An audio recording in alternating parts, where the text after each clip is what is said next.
Good afternoon. My name is Rick Gallop. I was formerly the President and CEO of the Heart and Stroke Foundation of Ontario from 1986 to 2002.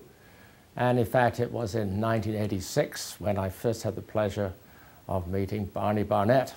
Unfortunately, I couldn't be here today because I had a prior engagement. I will be in the UK when you see this video. My mother, who is 99 years old this year, it's her birthday, and I think this time, Barney, for once, she ranks in seniority. So I'm afraid I can't be with you today, but I'm sure I'm with you very much in spirit, and I hope everybody enjoys this video. That set us on a career together because Dr. Barnett began to learn how important platelets were in arterial disease. And then we stumbled on the effects of aspirin on platelets. 3 years later, I mean, the man is non-stop going concern, That was the beginning and it's of wonderful. a long relationship. Barney and I worked together on and off for about 16 years. Stroke was such a devastating event in a family, and there was so much suffering, but something might be able to be done for about stroke medicine and research on stroke anywhere in the world, the name of Barnett will at once be recognized as one of the world's leaders. Everyone very quickly realized that there was a giant among men in Canada in the field of stroke, and that was Barnett. Dr. Henry J.M. Barnett. Those close to him refer to him simply as Barney.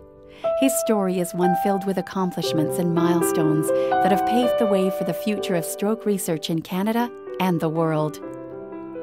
Between 1944 and 1952, Dr. Barnett completed his residency and graduate training at the Toronto General Hospital, the Banting Institute at the University of Toronto, Sunnybrook Hospital, the National Hospital in London, England, and as a research assistant in neurology at Oxford University. In 1969, he became Chief of the Division of Neurology at Victoria Hospital in London, Ontario. 2 years prior, Dr. Fraser Mustard and Dr. Marjorie Zucker published a paper on the effects of aspirin on platelet survival, aggregation, and clumping. Dr. Fraser persuaded Dr. Barnett to run a clinical trial to determine if the drugs would prevent stroke. In 1970, Dr. Barnett led what has become known as the Canadian Aspirin Trial, which established for the first time that an antiplatelet drug could prevent diseases such as stroke due to arterial thrombosis. Today, people all over the world are living longer, healthier lives because of this research.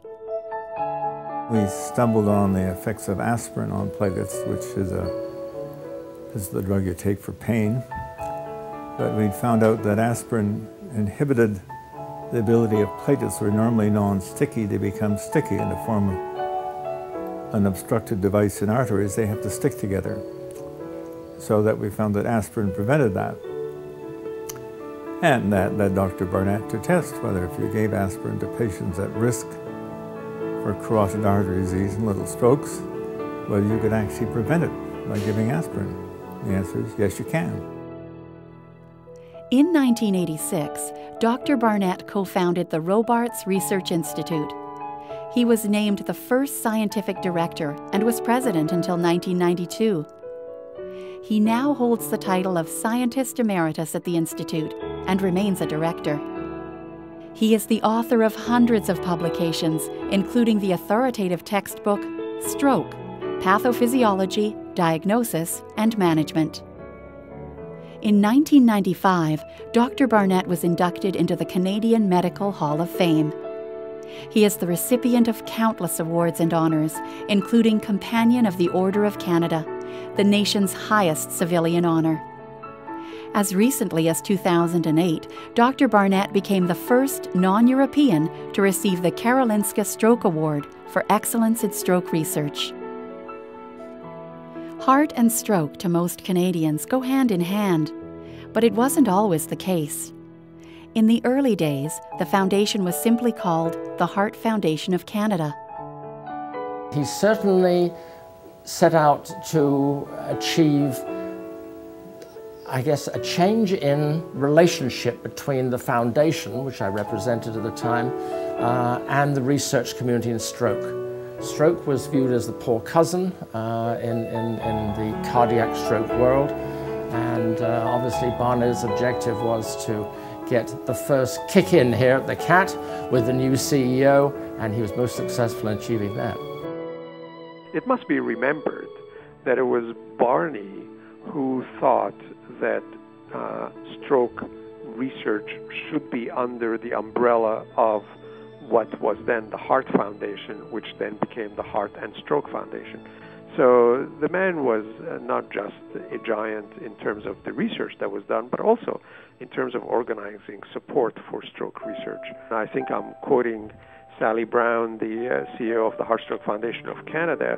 The Heart and Stroke Foundation went from being the Heart and Stroke Foundation to being the Heart and Stroke Foundation, if you get the gist of what I'm doing here, which is that the emphasis on stroke research has been a growing enterprise within the Heart Stroke Foundation, and we're delighted for it. In 1986, the Heart and Stroke Foundation of Ontario renamed its annual stroke lecture as the Henry J. M. Barnett Stroke Lectureship in his honor. In 1994, he received the Dedicated Service Award from the Heart and Stroke Foundation of Canada. The environment that was created in the late 70s all the way through to the early 90s in London, Ontario was really quite a beacon. It was a place that people came from all over the world. It was a landing strip for neurology, and in particular vascular neurology, partly because of the hospital, largely because of Henry Barnett, and actually supported in large part by the Heart and Stroke Foundation of Ontario. I think that the highlight of his career has been his work on stroke. There's no question at all that that has been in every way outstanding. And whenever you talk about stroke medicine and research on stroke anywhere in the world, the name of Barnett will at once be recognized as one of the world's leaders. Everywhere you go, any country you could name, where he and I have visited many of them together, any country you could name, Barnett for stroke is a name that really matters. To this day, Dr. Barnett continues to lecture around the world, paving the way for the new generation of researchers.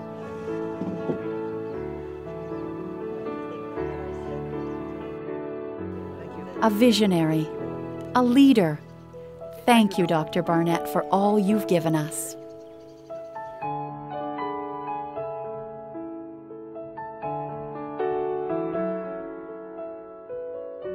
Giving a gift by will to the Heart and Stroke Foundation is something that, on the part of my dad, is something that we, as his kids, know about and are pleased he's decided to do.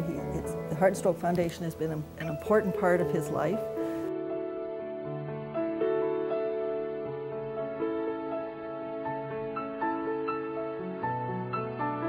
He's made a gift to the Ontario Heart and Stroke Foundation to help sustain its activities, to support creative work for the future. And that's basically the secret of why the Heart and Stroke Foundation has meant so much to the citizens of Ontario and Canada and the world. Stroke has been his entire life.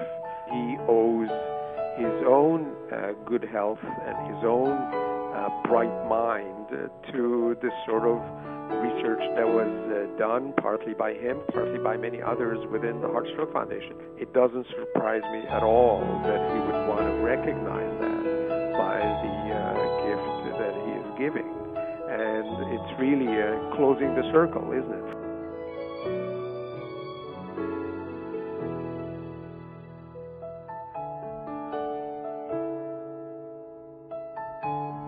He not only worked with the Heart and Stroke Foundation at the upper levels, but he also went to small communities, medium-sized communities, to speak to local chapters and local fundraising events like Chatham and St. Catharines. And no, he's been committed, but it's been a two-way street. He has gained from the Heart and Stroke Foundation as well.